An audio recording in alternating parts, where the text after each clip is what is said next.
A História das Ilusões e Loucuras das Massas, parte 12, de Charles Mackay. Continuação do capítulo A Cruzada.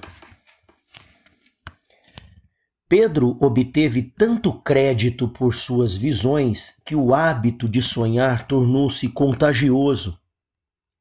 Outros monges, além dele, foram visitados pelos santos, que prometeram vitória ao exército se lutasse com bravura até o último homem, e coroas de glória eterna àqueles que caíssem na luta. 2 desertores, que haviam deixado furtivamente o acampamento, exauridos pelas fadigas e privações da guerra, retornaram de repente e, procurando Boemundo, contaram-lhe que haviam visto as aparições, as quais com grande fúria ordenaram que voltassem. Um deles disse que reconheceu o irmão que fora morto em batalha alguns meses antes e que ele tinha em volta da cabeça um halo de glória. O outro, ainda ousado, asseverou que a aparição lhe falara. Ela era o próprio Salvador, que lhe prometera felicidade eterna como recompensa se ele retornasse ao dever, mas a agonia do fogo eterno se rejeitasse a cruz. Ninguém pensou em descrer desses homens. A coragem do exército imediatamente ressuscitou. A prostração deu lugar à esperança. Todos os braços se tornaram fortes de novo, e a aflição da fome foi desconsiderada por algum tempo. O entusiasmo que os trouxera da Europa ardia mais do que antes, e eles exigiram aos gritos bater-se contra o inimigo. Os líderes não lutaram, não relutaram. Na batalha estava a sua única chance de salvação, e embora Godofredo, Boemundo e Tancredo tivessem recebido a história da lança com grandes suspeitas, eram prudentes demais para lançar ao descrédito uma impostura que com toda probabilidade lhes abriria os portões da vitória. Pedro, o eremita, foi enviado ao acampamento de Kerboga para propor que a disputa entre as duas religiões fosse decidida por um número selecionado dos soldados mais valentes de cada exército. Kerboga lhe deu as costas com um olhar de desprezo, afirmando que não concordaria com nenhuma proposta daquele bando de mendigos e ladrões. Com essa resposta descortês, Pedro retornou a Antioquia e imediatamente deu-se início às preparações para um ataque ao inimigo, que continuava muito bem informado de todos os procedimentos do acampamento cristão. A fortaleza de Antioquia, que permanecia em poder dos muçulmanos, oferecia uma vista ampla da cidade, e o comandante da fortaleza via distintamente tudo o que passava nela.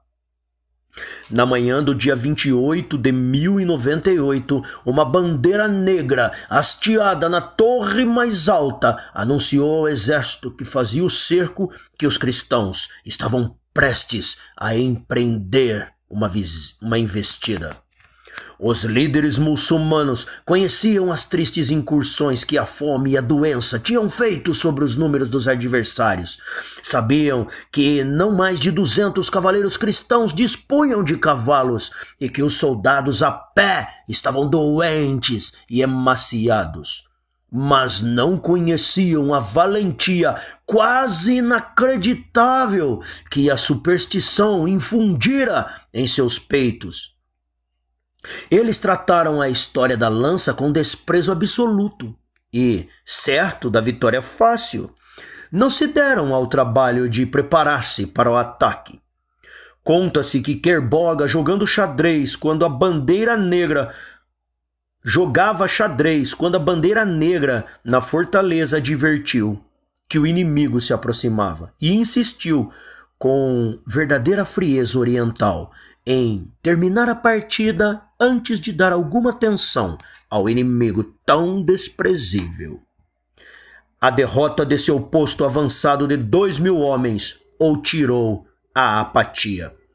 Os cruzados, depois dessa primeira vitória, avançaram alegremente em direção às montanhas, esperando arrastar os turcos a um lugar no qual sua cavalaria não conseguiria se mover.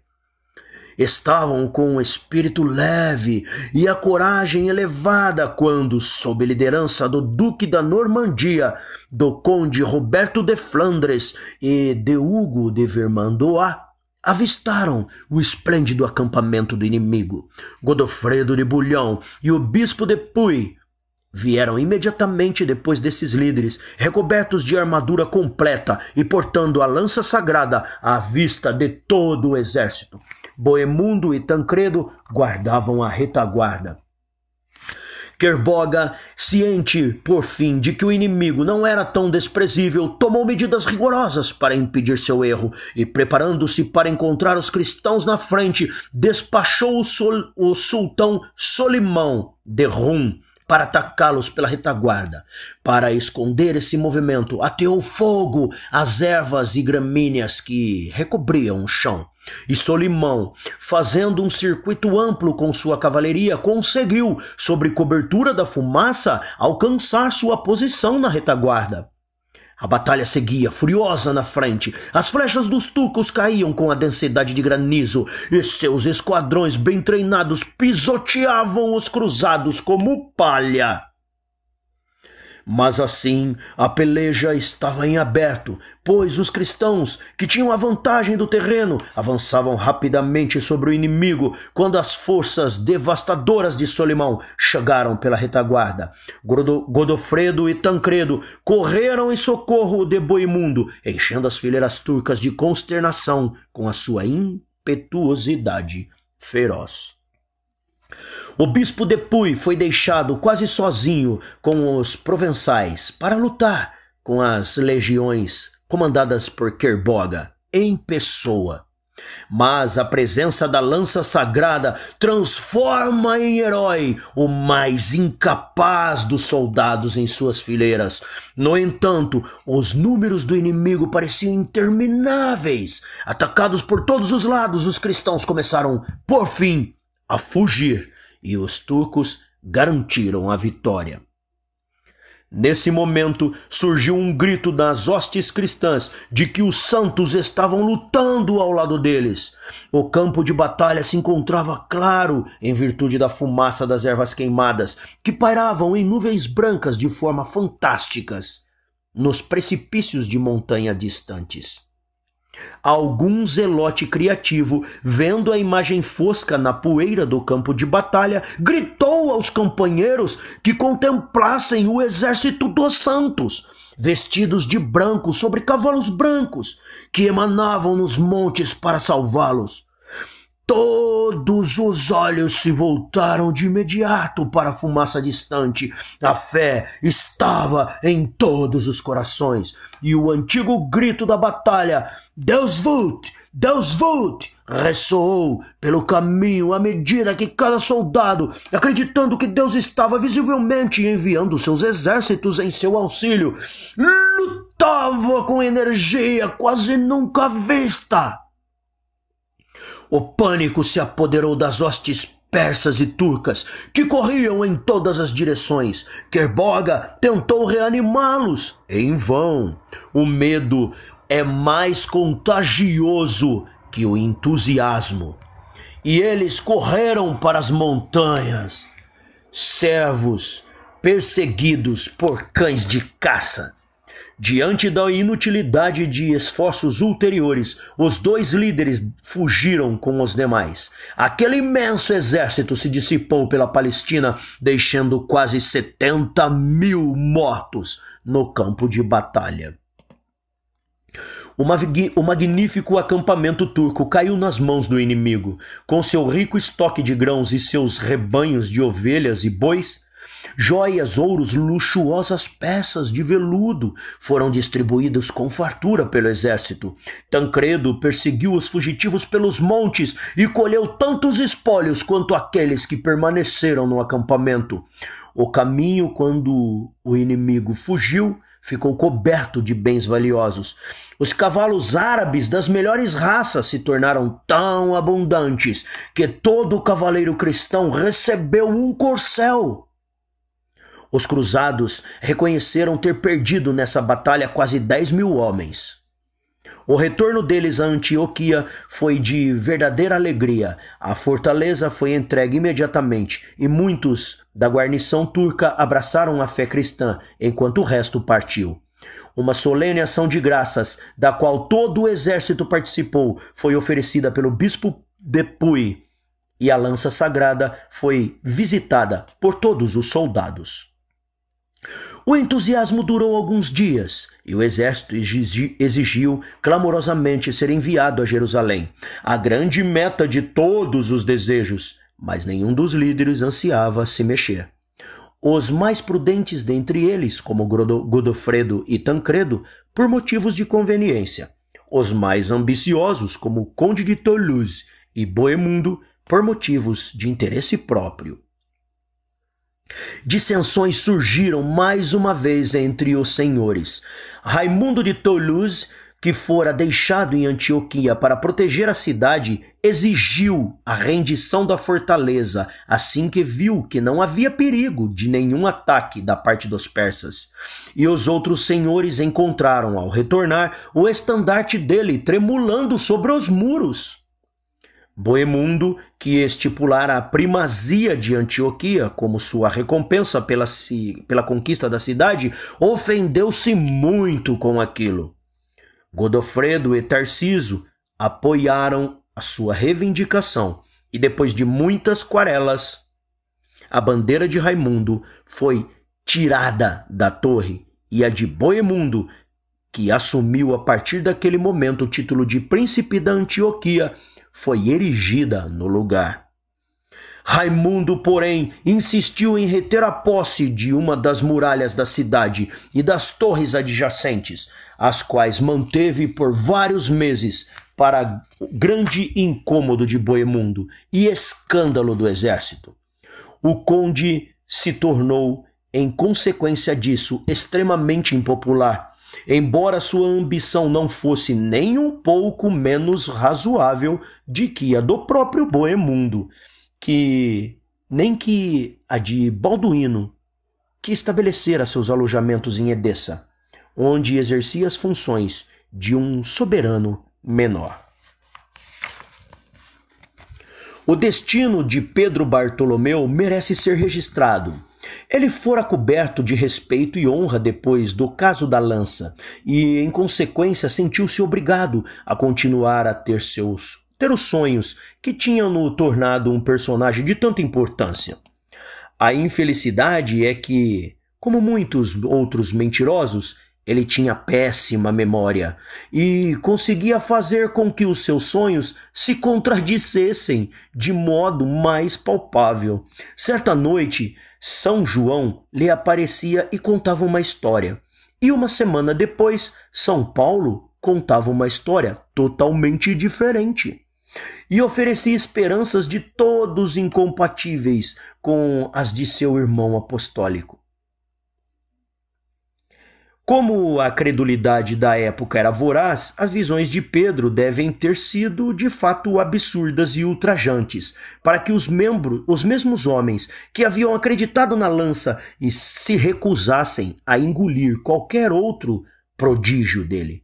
Bohemundo, por fim, com o propósito de irritar o conde de Toulouse, desafiou o pobre Pedro a provar a veracidade da história da lança por um ordalho de fogo. Pedro não podia recusar o julgamento tão comum da época, e foi, além disso, encorajado pelo conde e por seu capelão Raimundo. Passou-se a noite anterior em oração e jejum, como era de costume. Pedro se apresentou de manhã, impaciente pelo resultado, muitos milhares acreditando, ainda que a lança era genuína, e Pedro um santo. Feitas as preces, ele adentrou as chamas e, quase as atravessara, quando a dor fez com que perdesse sua presença de espírito. O calor também lhe afetou os olhos, e na sua aflição ele inadvertidamente deu meia volta e passou pelo fogo novamente, em vez de sair dele, como deveria ser feito. O resultado foi que ele teve queimaduras tão severas que jamais se recuperou. E, depois de resistir por alguns dias, expirou em enorme agonia. A maior parte dos soldados vinha sofrendo de feridas, doenças e esgotamentos, e foi decidido por Godofredo, reconhecido tacitamente como líder da expedição, que o exército precisava de tempo para se revigorar antes de partir para Jerusalém. Como era junho, ele propôs que passassem os meses quentes de agosto e setembro ao lado de dentro das muralhas de Antioquia e marchasse em outubro com renovado vigor e quantidades reforçadas por recém-chegados da Europa. Por fim, adotou-se essa diretriz, embora os mais entusiasmados continuassem a murmurar contra a demora. Apesar dessa resolução, os senhores não eram capazes de ficar parados por tanto tempo. Com toda a probabilidade, teriam guerreado entre si se não houvesse na Palestina turcos contra os quais podiam descarregar sua impetuosidade. Godofredo partiu para Edessa para ajudar seu irmão Balduíno e a expulsar os sarracenos de seu principado. E os outros líderes empreenderam hostilidades contra eles em separado, conforme ditado pelo capricho ou pela ambição. Por fim, a impaciência do exército para ser levado a Jerusalém se tornou tão grande que os senhores já não podiam mais protelar, e Raimundo, Tancredo e Roberto da Normandia marcharam com suas divisões e armaram o cerco contra a pequena cidade, mas forte, de Mará. Com a imprevidência de costume, não tinham alimento suficiente para sustentar um exército de cerco de por uma semana. Não tinha... peraí, eu li errado aqui, tá?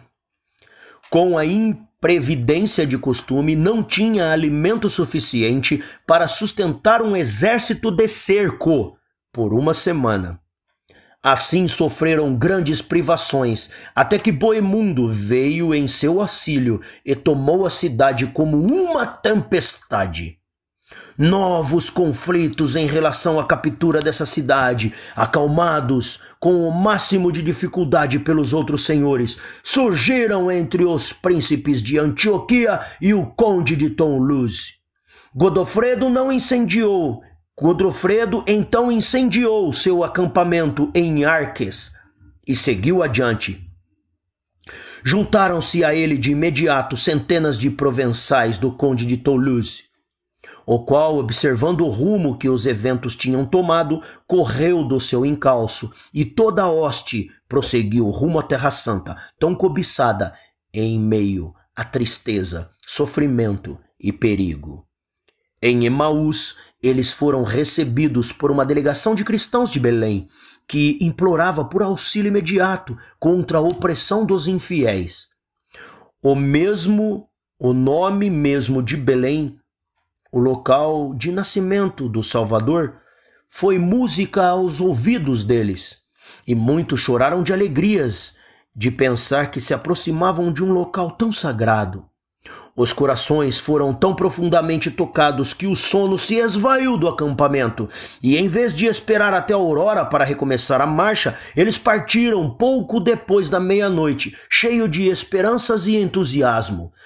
Por mais de 4 horas, as legiões em armaduras avançaram firmes pela escuridão, e quando o sol nasceu, num esplendor sem nuvens, as torres e os pináculos de Jerusalém brilhavam às suas vistas. Todos os sentimentos ternos que possuíam despertaram. Não mais fanáticos brutais, mas peregrinos humildes e mansos, eles se ajoelharam na relva, exclamando uns para os outros com lágrimas nos olhos: Jerusalém! Jerusalém! Alguns beijaram a Terra Santa, outros esticaram sobre ela, para que seus corpos pudessem ter o máximo de contato com ela, e outros rezaram em alta voz. As mulheres e as crianças que haviam seguido o acampamento desde a Europa, partilhando de todos os perigos, fadigas e privações, expressaram alegria ainda mais turbulenta e rezaram, choraram, riram, até quase fazer com que os mais sóbrios corassem. Assim que a primeira ebulição de alegria se acalmou, o exército seguiu em frente e investiu contra a cidade por todos os lados. O assalto começou quase imediatamente, mas depois de perder alguns dos cavaleiros mais corajosos, os cristãos abandonaram esse modo de ataque e começaram as preparações para um cerco comum. Manganelas, torres, móveis e arietes, junto com uma máquina chamada porca, feita de madeira e coberta com couro cru, dentro do qual mineiros trabalhavam para corroer as muralhas, foram construídos sem demoras. E para restaurar a coragem e a disciplina do exército, que havia sofrido muito com as dissensões indignas entre os chefes, estes estenderam as mãos da amizade uns aos outros. E Tancredo e o conde de Toulouse abraçaram-se à vista de todo o acampamento. O clero, com a sua poderosa voz, prestou auxílio à causa, pregando união e boa vontade dos mais elevados aos mais humildes. Ordenou-se ainda uma procissão solene da qual todo o exército participou, em volta da cidade, com o oferecimento de orações em todos os locais que os evangelhos lhes ensinaram a considerar especialmente sagrados. Os sacramentos nos baluartes contemplaram todas as manifestações sem alarme. Para exasperar os cristãos, os quais desprezavam, construíram cruzes rudimentares, pregaram-nas sobre as muralhas, cuspiram nela e malharam-nas com sujeiras e pedras. Esse insulto ao símbolo de sua fé aumentou a cólera dos cruzados a tal ponto que a bravura se transformou em ferocidade e o entusiasmo em insanidade. Quando todos os instrumentos de guerra foram prontos, o ataque foi retomado e cada soldado do exército cristão lutou com o vigor que o senso de uma ofensa pessoal invariavelmente inspira. Todo homem havia sido pessoalmente ultrajado e os cavaleiros trabalhavam com arietes, com a mesma prontidão do soldado mais vulgar. Ainda que as flechas e as bolas de fogo dos sarracenos caíssem sobre eles com volume e velocidade, enquanto os mais hábeis arqueiros do exército se esfalfavam sem descanso nos vários andares das torres móveis, distribuindo a morte aos turcos nos acampamentos. Godofredo, Raimundo, Tancredo e Roberto de Normandia, cada um deles, em sua respectiva torre, lutaram por horas com energia inesgotável. Foram muitas vezes repelidos, mas estavam sempre prontos a renovar a luta. Os turcos, não mais desprezando o inimigo, defenderam-se com o máximo de habilidade e valentia, até que a escuridão trouxe a cessação das hostilidades. Breve foi o sono no acampamento cristão naquela noite. Os padres ofereceram orações solenes em prol do triunfo da cruz nessa última grande batalha em meio aos soldados atentos, e assim que raiou a manhã, todos estavam prontos para brigas. As mulheres e crianças prestaram seu auxílio, correndo despreocupadas para lá e para cá, carregando água para os combatentes sedentos, enquanto as flechas caíam sobre eles. A crença era de que os santos contribuíam para o esforço de guerra, e o exército, impressionado por essa ideia, superava a dificuldade que teriam feito tremer uma força que, sem a mesma fé, teria fraquejado e sido derrotada, ainda que fosse 3 vezes mais numerosa. Raimundo de Toulouse, enfim, forçou sua entrada na cidade por meio da escalada. E exatamente neste momento, Tancredo e Roberto de Normandia romperam uma das muralhas. Os turcos correram para reparar o dano e Godofredo de Bulhão, vendo os acampamentos comparativamente desertos, desceu a ponte elevadiça sobre a torre móvel e avançou, seguido por todos os cavaleiros de sua companhia. Um instante depois, a bandeira da cruz tremulava sobre os muros de Jerusalém. Os cruzados, entoando uma vez seu temível grito de guerra, avançaram por todos os lados e a cidade foi tomada. A batalha ferveu nas ruas por várias horas e os cristãos, lembrando-se do insulto à sua fé, não tiveram clemência com jovens nem com velhos, com homens nem com mulheres, com fortes nem com doentes. Nenhum dos líderes sentiu-se livre para dar ordens de interromper a carnificina. E ainda que o tivessem feito, não teriam sido obedecidos. Os sarracenos fugiram em grande número para a mesquita de Salomão, mas não tiveram tempo de fortificar-se nela antes de os cristãos caírem sobre eles. Relata-se que apenas nesse edifício dezenas de milhares de pessoas pereceram. Pedro, o eremita, que permanecera tanto tempo sob o véu da negligência, foi compensado naquele dia por todo o seu zelo e todos os seus sofrimentos. Assim que a batalha acabou, os cristãos de Jerusalém saíram de seus esconderijos para saudar os libertadores e de imediato reconheceram o eremita como peregrino, que anos antes lhe falara com tanta eloquência das ofensas e dos insultos que tinha sofrido e prometera estimular os reis e os povos da Europa a correrem em socorro seu.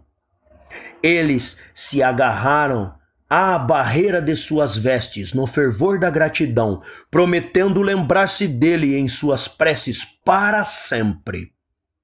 Pedro, mais tarde, exerceu alguma função eclesiástica na Cidade Santa, mas qual foi ela? Bem, qual foi o seu destino último? A história se esqueceu de nos informar. A grande meta pela qual os enxames populares da Europa haviam abandonado suas casas fora alcançada. As mesquitas de Jerusalém foram convertidas em igrejas, e o Monte do Calvário e o sepulcro de Cristo deixaram de ser profanados pela presença e pelo poder dos infiéis. O frenesi popular cumpria sua missão e, como consequência natural, começou a cessar daquele momento em diante. A notícia da conquista de Jerusalém trouxe da Europa peregrinos em quantidade, porém não existia mais entre as nações o mesmo entusiasmo de antes. Assim termina a primeira cruzada. Para que se compreenda melhor a segunda, será necessário descrever o intervalo entre ela e a primeira, e fazer um breve apanhado da história de Jerusalém sobre seus reis latinos.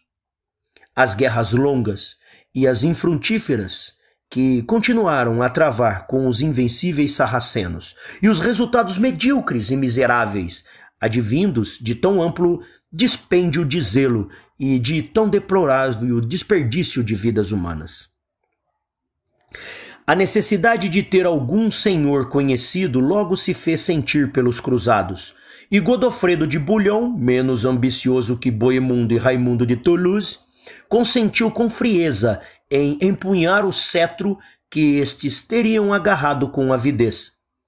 Assim que ele foi investido do manto real, os sarracenos aterrorizaram a capital. Com grande vigor e discernimento, ele se esforçou para manter as vantagens que ganhara, marchando para encontrar o inimigo antes que este tivesse tempo de cercá-lo em Jerusalém, dando-lhe a batalha em Ascalon e derrotando-o com grandes perdas. Godofredo não gozou de nova dignidade por muito tempo, porém foi acometido de uma doença fatal, com apenas 9 meses de reinado. A ele sucedeu seu irmão, Balduíno de Edessa, que fez muito para melhorar as condições de Jerusalém e ampliar seu território, mas não conseguiu criar uma base sólida para seus sucessores. Por 50 anos, os cruzados foram expostos às hostilidades ferozes e constantes, ganhando batalhas e territórios com a mesma frequência com que os perdiam, mas tornando-se a cada dia mais fracos e mais divididos, ao passo que os sarracenos se tornavam-se cada vez mais unidos para acossá-los e extirpá-los. As batalhas desse período foram das mais cavalheirescas, e atos de heroísmo quase sem paralelo nos anais da guerra foram realizados pelo punhado de valentes cavaleiros que permaneceram na região. No decurso do tempo, porém, os cristãos não puderam deixar de ter certo respeito pela coragem e certa admiração pelos costumes polidos e pela avançada civilização dos sarracenos, muito superior à grosseria e ao semi-barbarismo da Europa da época. A diferença de fé não os impediu de formar alianças com as donzelas de olhos negros do Oriente. Um dos primeiros a dar exemplo com uma esposa pagã foi o próprio rei Balduíno. E ligações desse tipo foram se tornando não apenas frequentes, mas quase universais entre cavaleiros que tinham se decidido por passar a vida na Palestina. Embora as senhoras orientais fossem obrigadas a se submeter à cerimônia de batismo antes de ser recebida nos braços de um cristão, elas, assim como seus descendentes, naturalmente viam os sarracenos com menos ódio que os zelotes que tinham conquistado Jerusalém e que acreditavam ser um pecado digno de glória divina poupar um infiel. Conta-se, por consequência, que as mais obstinadas batalhas dos reinados posteriores de Jerusalém foram travadas pelos contingentes novos e crus que se chegavam da Europa, de tempos em tempos, seduzidos pela esperança de glória ou impulsionados pelo fanatismo.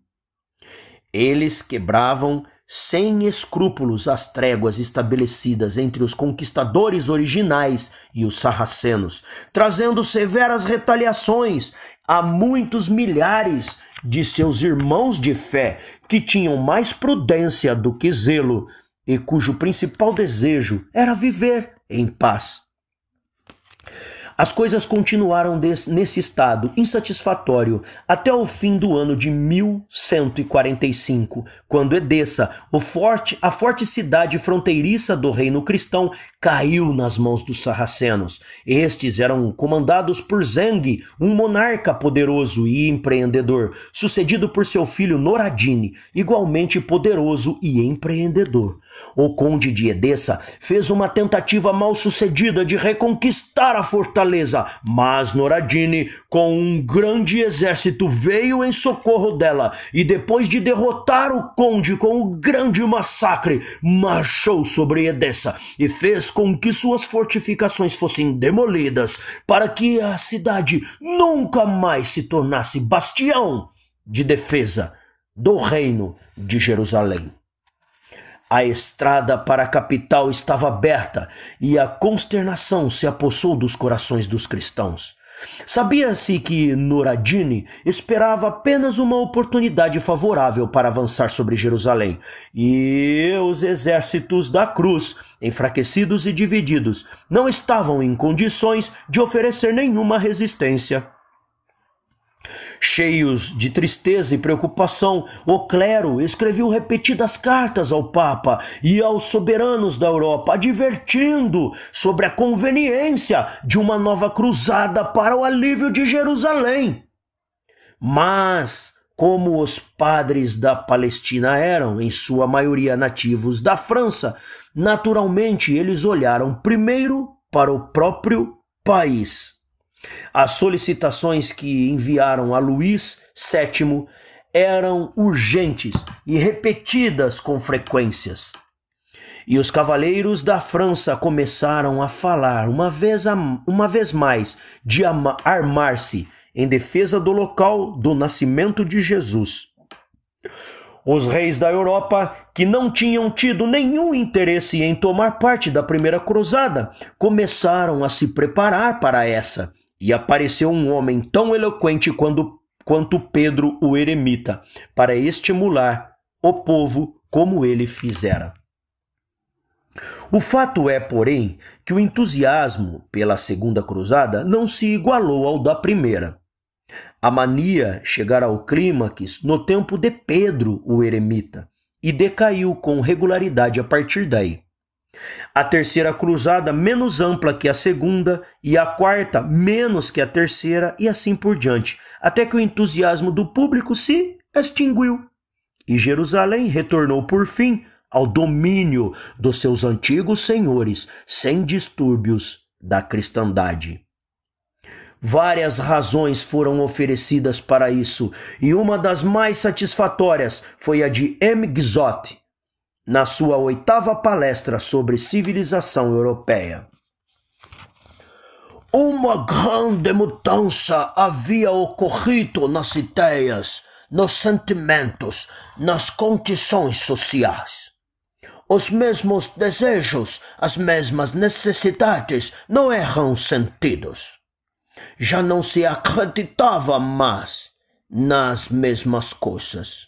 As pessoas se recusavam a crer naquilo que seus ancestrais estavam persuadidos. Este é, na verdade, o segredo da mudança. Sua veracidade se torna mais manifesta à medida que avançamos na história das cruzadas e comparamos o estado da mentalidade pública nos diferentes períodos em que Godofredo de Bouillon, Luís VII e Ricardo I foram os senhores líderes do movimento. As próprias cruzadas foram um meio de operar uma grande mudança nas ideias nacionais e de fazer a civilização da Europa avançar.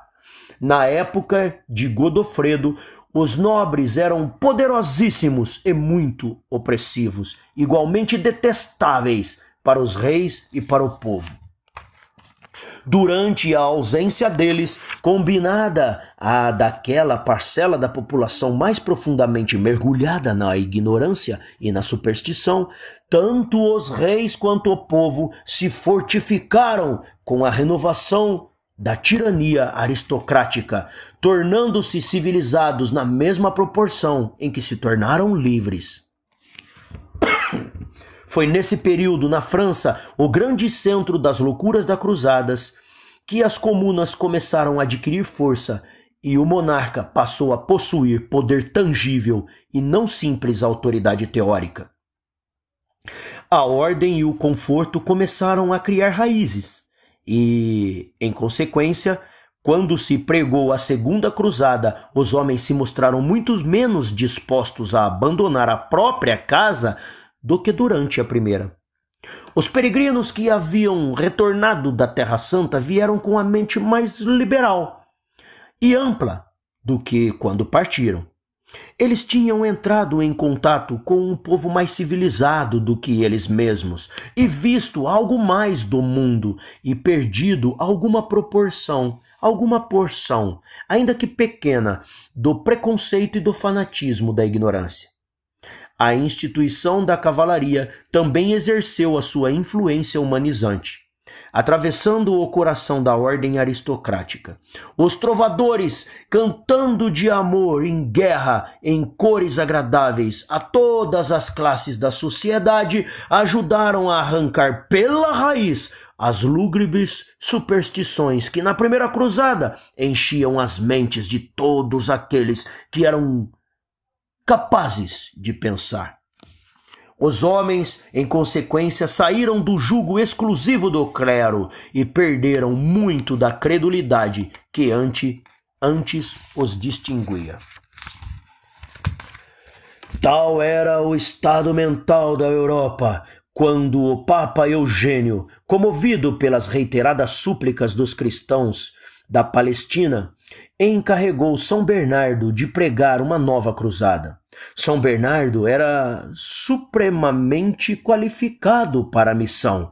Era dotado de uma eloquência da mais alta ordem. Podia levar um auditório a lágrimas, ou a risada, ou a fúria, como bem entendesse, e vivia uma vida de virtudes tão rígida e abnegada que nem mesmo a calúnia era capaz de lhe apontar o dedo.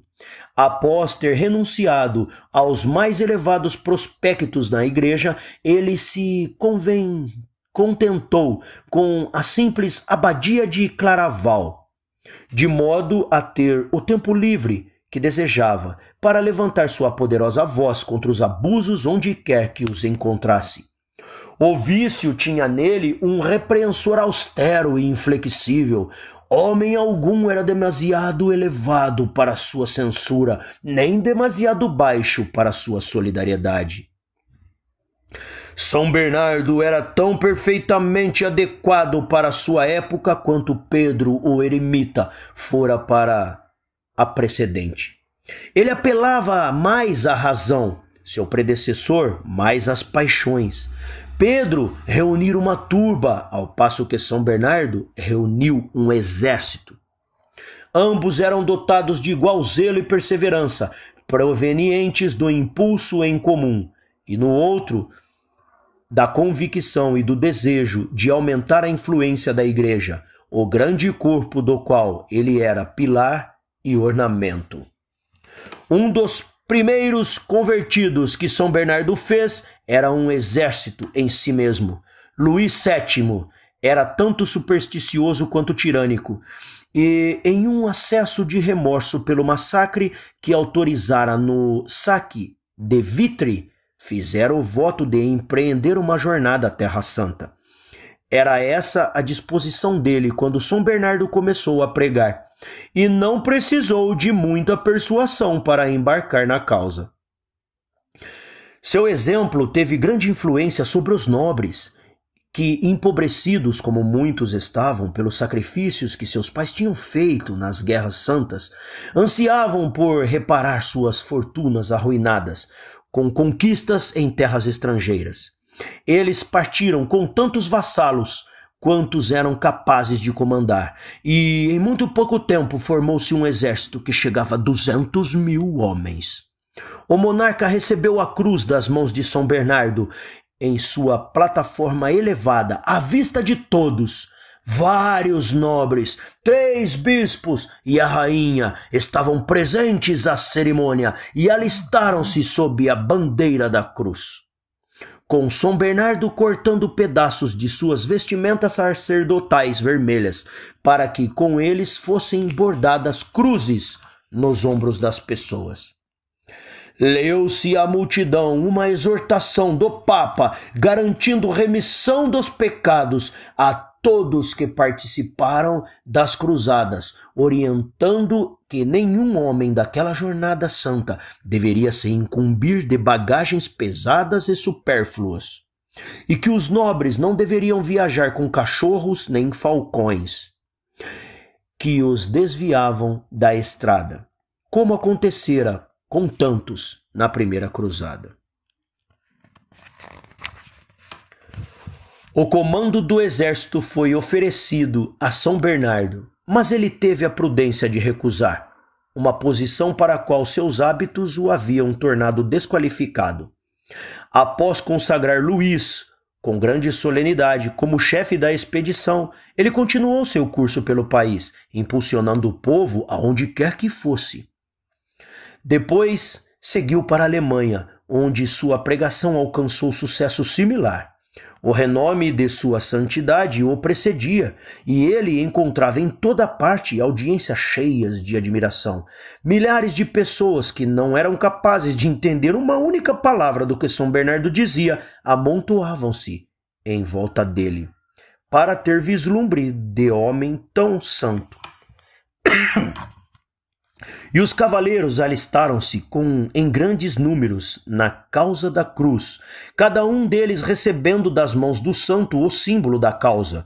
Embora o povo não tivesse sido induzido em massas imensas, como no movimento anterior, o entusiasmo ainda era muito grande. As histórias extraordinárias que eram ouvidas e nas quais se acreditavam, dos milagres realizados pelo pregador, traziam as pessoas de perto e de longe para vê-lo.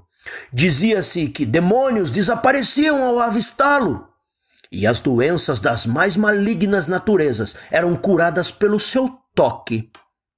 Por fim, o imperador Conrad foi contagiado por seus súditos e declarou a intenção de seguir a cruz.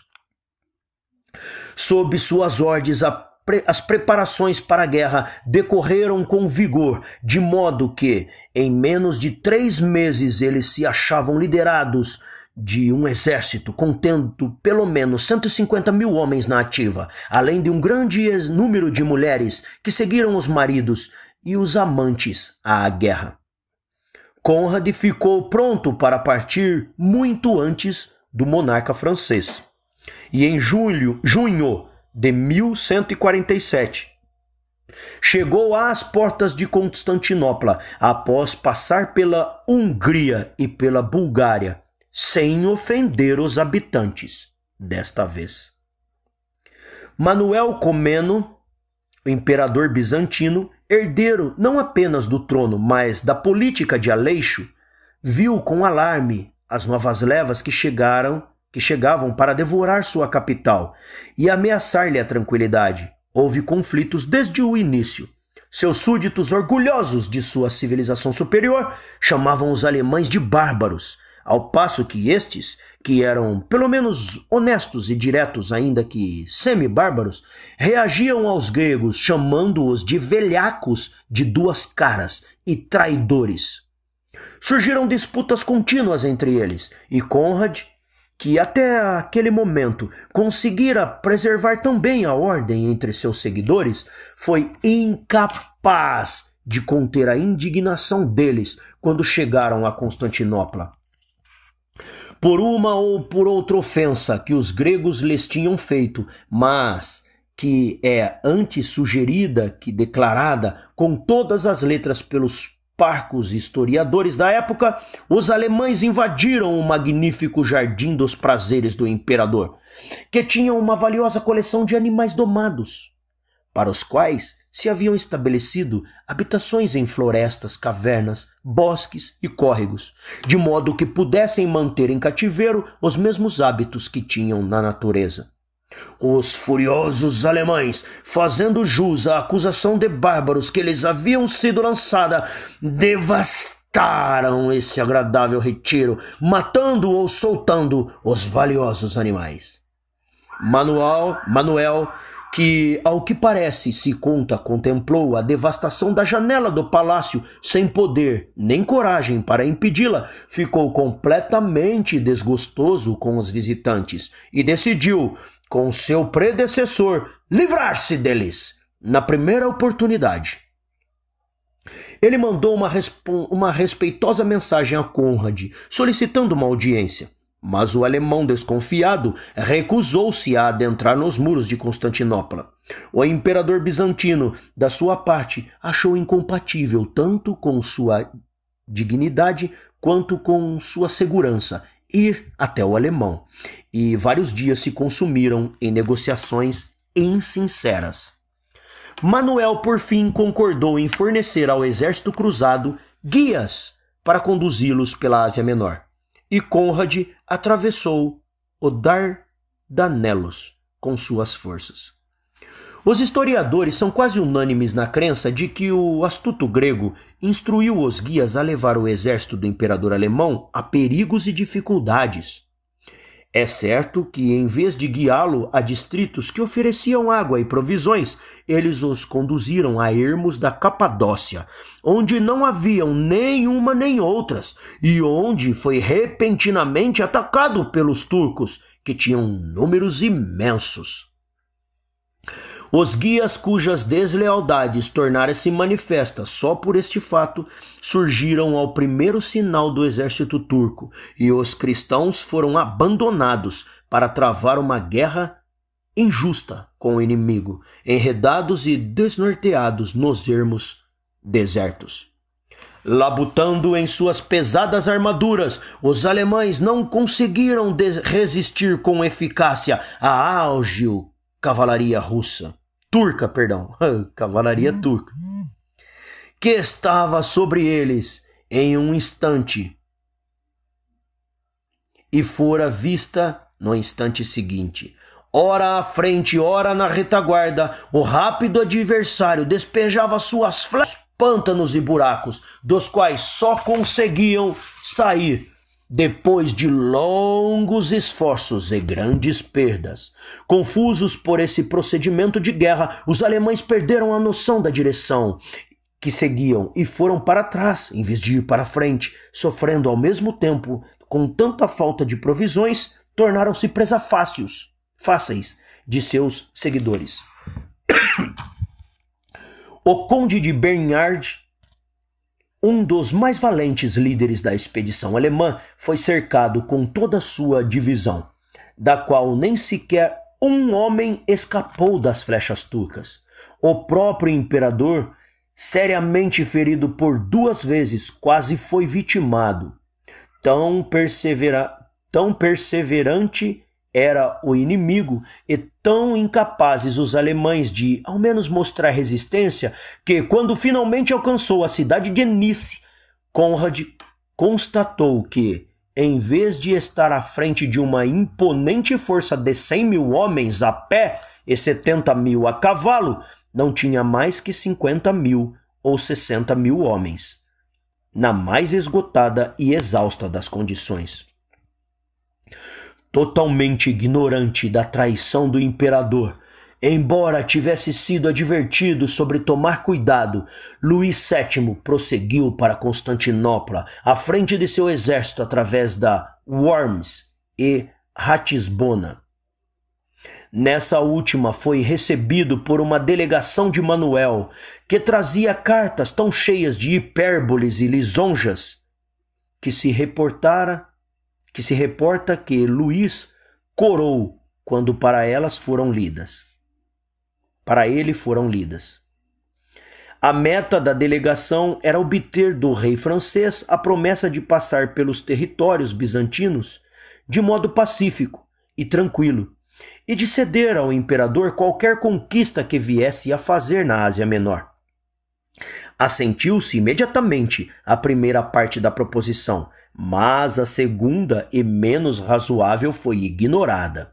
Luís continuou a marchar e, passando pela Hungria, montou barracas nos arredores de Constantinopla.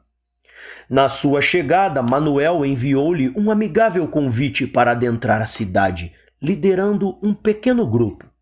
Aceitando-o de imediato, Luís foi recebido pelo imperador no pórtico do palácio. Para induzi-lo a ceder às suas conquistas futuras ao imperador, as mais maravilhosas promessas foram feitas. Todas as artes que a bajulação podia conceber foram empregadas, assim como todos os argumentos. No entanto, Luís se recusou obstinadamente a ceder e voltou ao exército convencido de que o imperador era um homem no qual não se podia confiar. As negociações, porém, continuaram por vários dias, para a grande insatisfação do exército francês. E notícias de um tratado entre Manuel e o sultão turco transformaram a insatisfação em fúria, o que fez com que os líderes exigissem entrar em combate contra Constantinopla, jurando que reduziriam aquela cidade traiçoeira a pó. Luís não se sentiu inclinado a consentir nessa proposta e, desmontando seu acampamento, partiu para a Ásia. Nessa região, ele, enfim, soube dos infortúnios do imperador alemão, a quem encontrou numa aflitiva situação em Nice. Unindo suas forças, os dois monarcas marcharam juntos pela costa marinha para Éfeso, mas Conrad, com ciúmes, ao que parece, dos números superiores do francês e não desejando reduzir-se a vassalo, por ora, de seu rival, retirou-se abruptamente com o restante de suas legiões e retornou a Constantinopla. Manuel, todos sorrisos e cortesias, condoeu-se tanto das perdas do imperador alemão e amaldiçoou a estupidez ou deslealdade dos guias, de forma aparentemente tão calorosa que Conrad quase se inclinou a acreditar na sua sinceridade. Marchando em direção a Jerusalém, Luís deparou com o inimigo às margens do rio Menderes. Os turcos impediram a travessia do rio, mas os franceses subornaram um camponês para que lhes mostrasse um val um pouco mais abaixo, cruzando o rio sem dificuldades. Eles atacaram os turcos com grande vigor e os puseram para correr. Se estes foram derrotados de fato ou só fingiram ter sido, não se sabe, mas a última suposição parece ser verdadeira. É provável que a atitude fizesse parte de um plano tramado para dirigir os invasores para um solo que lhes fosse menos favorável, no qual sua destruição poderia ser mais certa. Se o esquema foi esse, teve enorme sucesso. Os cruzados, no terceiro dia depois da vitória, chegaram a um desfiladeiro acentuado, em cujo cume as hostes turcas esconderam-se com tanta habilidade que não se podia perceber o mais ínfimo vestígio de sua presença. Com passos laboriosos e lentos, os cristãos subiam o acentuado aclive, quando de repente um imenso fragmento de pedra desceu aos saltos pelo precipício, com um estrondo pavoroso, trazendo consigo assombro e morte. No mesmo instante, os arqueiros turcos saltaram de seus esconderijos e descarregaram uma enxurrada de flechas sobre os soldados a pé, que caíam a centenas. Como as flechas ricocheteavam contra as armaduras de ferro dos soldados sem causar danos, os turcos passaram a mirar os corcéis, derrubando cavalo e cavaleiro pelo precipício rumo à rápida torrente que se precipitava lá embaixo. Luís, que comandava a retaguarda, recebeu a primeira notificação do ataque pela visão dos soldados feridos despencando e, desconhecendo o número do inimigo, avançou vigorosamente para interromper com sua presença o pânico que tomara posse do exército. Todos os seus esforços foram em vão. Imensas pedras continuaram a ser lançadas sobre eles à medida que avançavam, trazendo consigo homens e cavalos, e aqueles que conseguiam chegar ao topo eram recebidos pelos turcos e empurrados sobre seus companheiros. O próprio Luís lutou com a energia do desespero, mas teve grande dificuldade de evitar cair nas mãos dos inimigos. Por fim, à noite, ele escapou com o que restava de suas forças, estabelecendo posição diante de Antália, onde o rei restaurou a disciplina e a coragem de seus seguidores desorganizados e desalentados, e debateu com seus capitães o plano a seguir. Após sofrer severamente tanto de doenças quanto fome, eles resolveram marchar para Antioquia, que permanecia um principado independente sob os sucessores de Boemundo de Tarento. Nessa época, a soberania cabia a Raimundo, tio de Eleanor da Antioquia, que, abusando do parentesco com a rainha francesa, esforçou-se para desviar Luís do grandioso objetivo da cruzada, a defesa do reino de Jerusalém, e garantir sua cooperação para ampliar os limites e poder do Principado de Antioquia. O príncipe de Trípoli formulou desígnio similar, mas Luís rejeitou as suas ofertas, a oferta de ambos, e marchou para Jerusalém depois de um breve intervalo.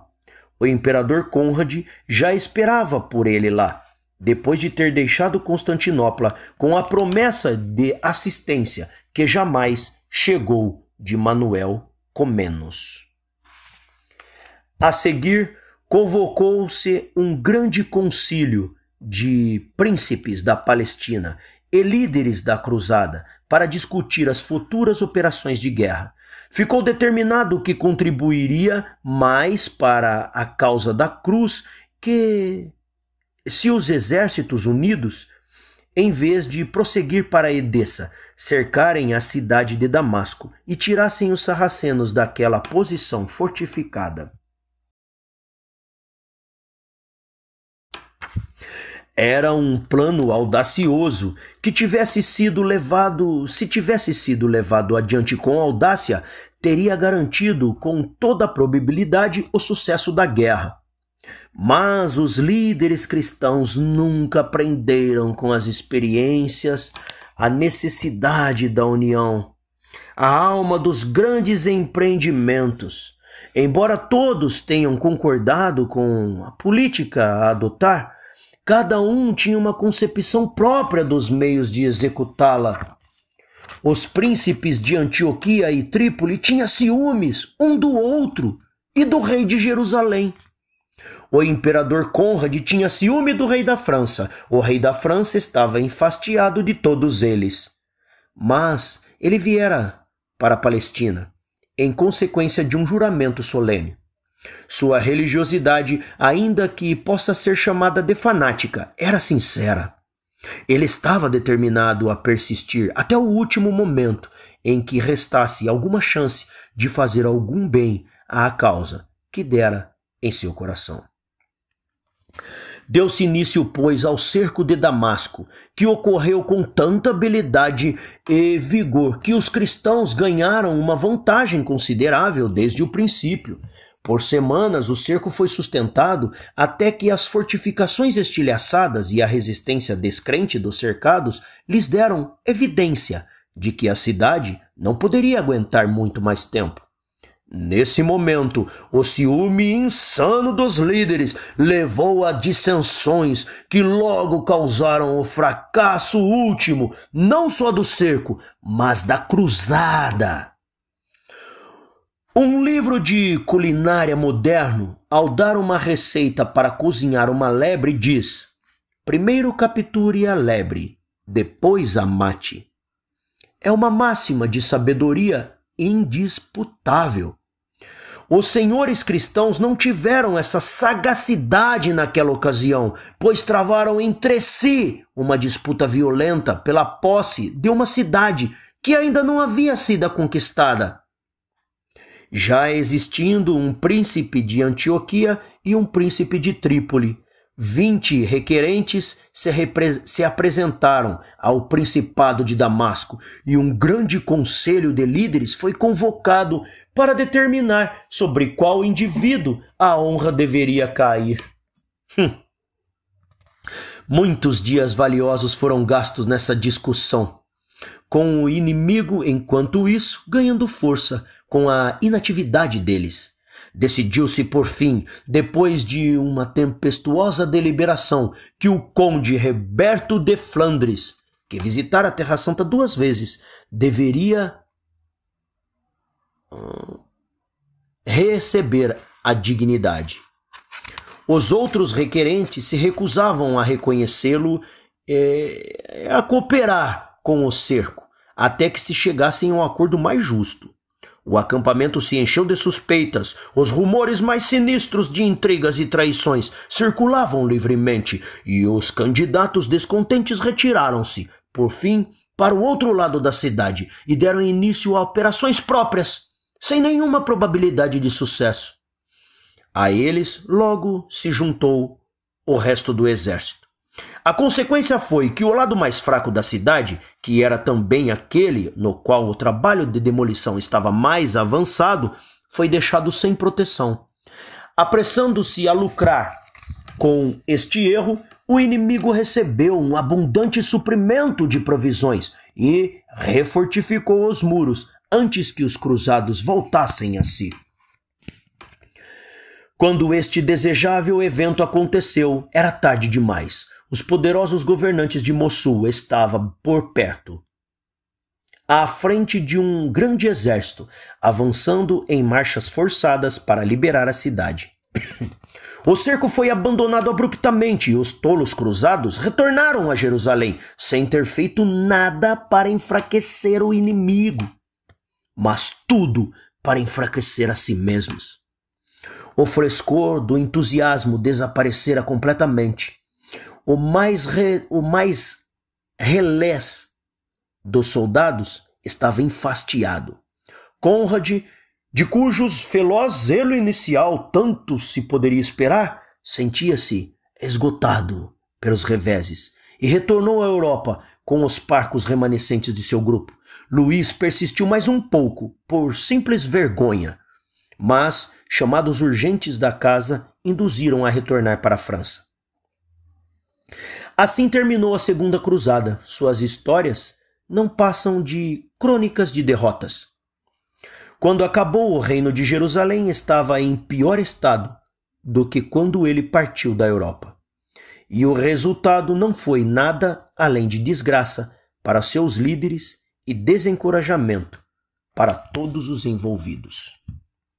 Chegamos agora à análise da Terceira Cruzada, bem como as causas que a tornaram necessária. O frenesi epidêmico que vinha esfriando desde a partida da primeira expedição a essa altura estava extinto, ou bem próximo disso, e as nações da Europa contemplavam com fria indiferença o armamento de seus príncipes. Mas, em seu ambiente natural, a guerra, a cavalaria florescera. Agora, no auge da glória, ela continuou a fornecer exércitos para a Terra Santa. Quando as hostes populares se recusaram a entregar seus corpos capacitados. A poesia que, mais do que a religião, inspirou a Terceira Cruzada era, na época, uma miragem para o povo, mas os cavaleiros e seus serventes ouviam com deleite as cores marciais e amorosas dos menestréis e tovadores, ardendo de desejo a ganhar o favor do olhar das damas com proezas na Terra Santa. A terceira foi a verdadeira era romântica das cruzadas. O homem lutava não tanto pelo sepulcro de Jesus, tampouco pela manutenção de um reino cristão no Oriente, mas para conquistar para si a glória no melhor e praticamente único campo no qual ele poderia ser conquistado. Lutavam não como zelotes, mas como soldados, não pela religião, mas pela honra, não pela coroa do martírio, mas pelo favor da amada.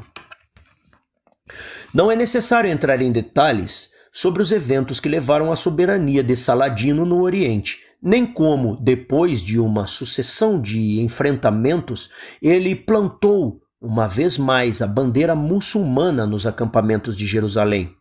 Os cavaleiros e a população cristã, incluindo a grande ordem de São João, os hospitalários e a dos templários, mergulharam nos abismos do vício, foram devastados por ciúmes e disputas indignas e tornaram-se incapazes de resistir aos exércitos bem treinados que o prudente e poderoso Saladino trouxera para esmagá-los.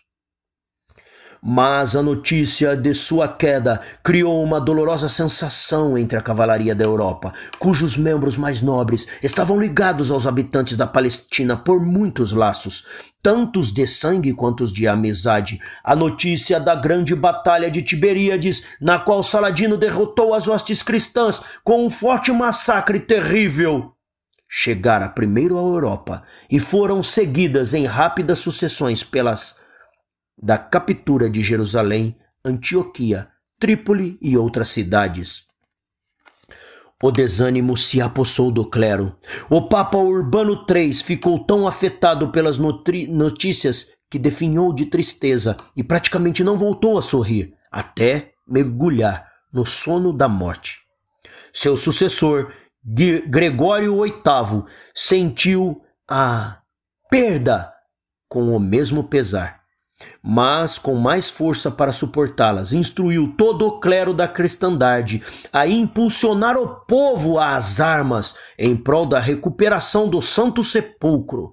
Guilherme, a ser bispo de Tiro, um humilde seguidor dos passos de Pedro, o eremita, deixou a Palestina para pregar aos reis da Europa os infortúnios que testemunhara e incitá-los a prestar socorro.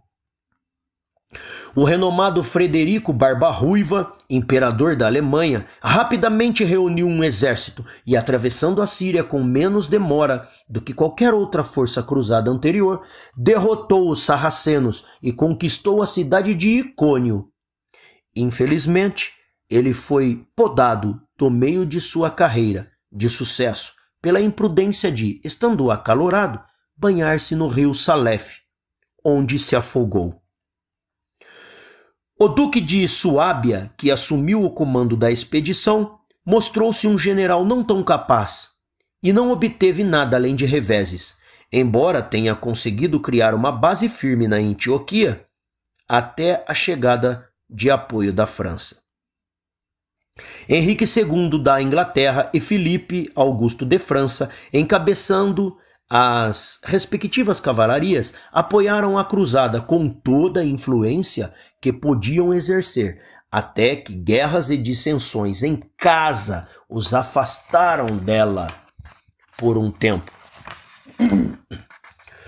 Os dois reis encontraram-se na Normandia no mês de janeiro de 1188, acompanhados por um brilhante grupo de cavaleiros e guerreiros. Guilherme de Tiro estava presente e expôs a causa da cruz com considerável eloquência. Toda a Assembleia prestou juramento à causa da cruz e seguiu para Jerusalém. Estabeleceu-se ao mesmo tempo que uma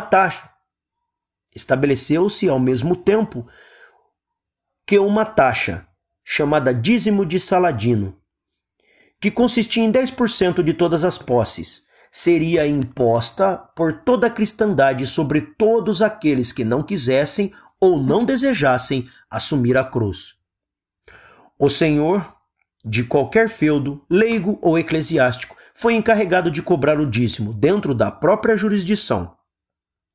E qualquer um que se recusasse a pagar a sua cota tornava-se por esse ato servo e propriedade absoluta de seu senhor. Em contrapartida, a maior das indulgências foi mostrada àqueles que assumiram a cruz. Nenhum homem tinha liberdade de pará-los por nenhum processo de qualquer tipo, fosse por débito, roubo ou assassinato. O rei da França, ao final da conferência, convocou um parlamento que corroborou solenemente essas resoluções. E Henrique II da Inglaterra fez o mesmo, com idêntico resultado. Tanto na Inglaterra quanto na França, a taxa causou problemas e até o clero resistiu a pagá-la, o que mostra a impopularidade da Terceira Cruzada. No entanto, a cavalaria da Europa ansiava pela batalha. A taxa foi cobrada com rigor e os exércitos da Inglaterra e da França, da Burgúndia, da Itália, de Flandes e da Alemanha logo estavam em campo. Em meio aos preparativos, Henrique II morreu e foi sucedido por seu filho, Ricardo Coração de Leão, que logo fez a aliança com Filipe Augusto da França. Os dois jovens, valentes e impetuosos monarcas uniram suas energias para liderar a cruzada. Quando Ricardo chegou a Acre, onde Filipe já se encontrava, toda a cavalaria da França esperava por ele.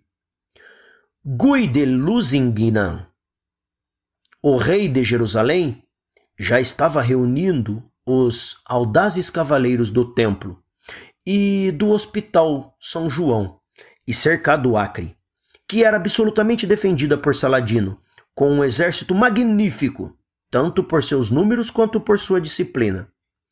Por quase 2 anos, as cruzadas pressionaram o cerco e fizeram esforços quase sobre-humanos para desalojar o inimigo. Várias batalhas aconteceram nos campos abertos, sem nenhuma vantagem decisiva para nenhum dos lados. E Guy de Lusignan estava prestes a desistir de conquistar aquela fortaleza sem auxílio europeu.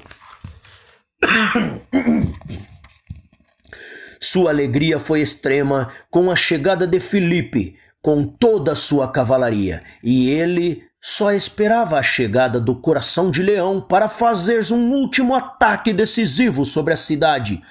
Quando a frota da Inglaterra foi avistada na costa da Síria, ergueu-se um clamor universal no acampamento cristão. E quando Ricardo desembarcou com seu grupo, um grito ainda mais alto perfurou as montanhas do sul, onde Saladino com seu exército se encontrava. É característico dessa cruzada que os cristãos e muçulmanos já não viam uns aos outros como bárbaros, para com os quais a misericórdia era um crime. Cada um dos exércitos guardava a mais alta admiração pela bravura e magnanimidade do outro. Em suas tréguas ocasionais se reuniam nos termos mais amigáveis. Os guerreiros muçulmanos eram cheios de cortesias para com os cavaleiros cristãos e só lamentavam de que sujeitos tão admiráveis não fossem muçulmanos. Os cristãos, com um sentimento precisamente idêntico, exortavam aos céus a nobreza dos sarracenos e suspiravam de pensar que tanta generosidade e tanto mérito fossem maculados pela descrença em Jesus. Mas quando a peleja começava, todos esses sentimentos desapareciam e a luta se tornava mortal. Ricardo e Filipe logo se desentenderam e recusaram-se a agir em concerto. Em vez de empreender um ataque conjunto à cidade, o francês a assaltou sozinho e foi repelido. Ricardo fez o mesmo, com idêntico resultado. Os dois tentaram subornar os soldados do outro exército para que debandassem o seu. Nessa indigna rivalidade, o tempo passava para grande detrimento da disciplina e da eficiência de seus seguidores. Algum bem, no entanto, se alcançou, pois a simples presença dos dois exércitos impediu que a cidade cercada recebesse suprimentos, e os habitantes foram reduzidos pela fome às mais calamitosas privações. Saladino não considerou prudente arriscar uma batalha geral, vindo em socorro deles, mas preferiu esperar até que a dissensão enfraquecesse o inimigo e o tornasse uma presa fácil. Talvez tivesse mudado de ideia se conhecesse o verdadeiro grau de infortúnio de Acre, mas só soube dele quando já era tarde demais. Após uma breve trégua, a cidade capitulou em termos tão severos que Saladino se recusou depois a ratificá-los. As principais condições foram que a preciosa madeira da verdadeira cruz, capturada pelos muçulmanos em Jerusalém, fosse devolvida, que uma soma de 200.000 moedas de ouro fossem paga e que todos os prisioneiros cristãos de Acre fossem libertados, juntos com 2.000 cavaleiros e milhares de soldados mantidos em cativeiro por Saladino. O monarca oriental, como se pode imaginar, não dava muito valor à madeira da cruz, mas ansiava em mantê-la, pois sabia que a posse dela pelos cristãos faria mais que uma vitória para lhes restaurar a coragem. Ele se recusou, portanto, a entregá-la e a assentir com qualquer uma das condições. E Ricardo, como ameaçara fazer, ordenou barbaramente que todos os prisioneiros sarracenos em seu poder fossem mortos. A posse da cidade apenas causou novas infelizes dissensões entre os líderes cristãos. O arquiduque da Áustria injustificavelmente levantou sua bandeira em uma das torres de Acre, a qual Ricardo, assim que viu, arrancou com sua própria mão e a pisoteou. Felipe, embora não simpatizasse com o arquiduque, ressentiu-se da presunção de Ricardo, e o afastamento entre os dois monarcas se tornou maior do que nunca. Ao mesmo tempo, surgiu uma disputa total entre Guy de Lusignan e Conrad de Montferrat pela coroa de Jerusalém. Os cavaleiros inferiores não demoravam a imitar o exemplo pernicioso e os ciúmes, as desconfianças e a má vontade passaram a reinar no acampamento cristão. No meio dessa confusão, o rei da França anunciou de repente a intenção de retornar ao próprio país. Cheio de indignação, Ricardo exclamou: "Que pese sobre ele e toda a França a vergonha eterna, por qualquer causa, se ele deixar essa tarefa incompleta." Mas não foi possível friar Felipe. Sua saúde sofrera com a resistência no Oriente e, ambicioso de desempenhar o papel principal, preferiu não desempenhar nenhum, que um secundário em relação a Ricardo. Assim, deixando o pequeno destacamento de burgúndios, ele retornou à França com o restante de seu exército, e coração de leão, sem sentir, na multidão de seus rivais, que haviam perdido o maior deles, tornou-se dolorosamente convencido de que o braço direito do empreendimento fora cortado. Depois dessa partida, Ricardo refortificou o Acre, restaurou o rito cristão nas igrejas e, deixando sua guarnição cristã para protegê-la, marchou pela costa rumo a Ascalon. Saladino, que estava alerta, enviou seus cavalos leves para atacar a retaguarda do exército cristão, enquanto ele próprio, calculando mal a fraqueza do inimigo com a defecção de Felipe, tentou forçá-lo a um engajamento geral. Os exércitos se encontravam em Azoto e seguiu uma feroz batalha na qual Saladino foi derrotado e posto para correr. A estrada para Jerusalém foi aberta aos cruzados. Mais uma vez, a discórdia exerceu sua nefasta influência, impedindo que Ricardo tirasse vantagem da vitória. Os outros líderes, invejosos de sua bravura e influência, constantemente se opunham às suas opiniões. E o exército, em vez de marchar para Jerusalém, ou mesmo para Ascalon, como se pretendia de início, seguiu para Jafa, onde permaneceu ocioso até que Saladino estivesse em condições de travar batalha contra eles novamente. Muitos meses se passaram em hostilidades infrutíferas e negociações tão infrutíferas quanto. Por fim, decidiu-se partir para a Terra Santa, mas o progresso feito foi tão lento e penoso que os soldados começaram a murmurar, e os líderes consideraram a retirada.